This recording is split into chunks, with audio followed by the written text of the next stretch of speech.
Wow! Tibay nung kotse oh. Oh. Tibay yan ah. Alos nasa hood na yung tubig. Ang tibay linuson. Lumalim na. Grabe to ah.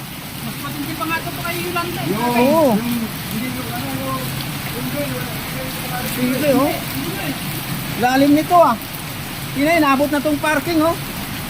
Nabot na eh. Ano? O, tingnan mo yung ano, yung high ace. Halos nasa kuan na yung kuan niya tubig oh.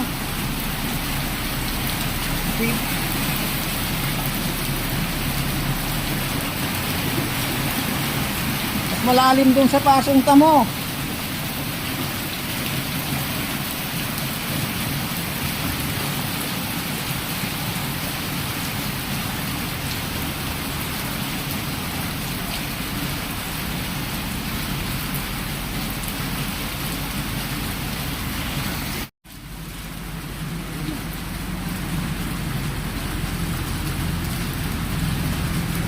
Jeep lang ang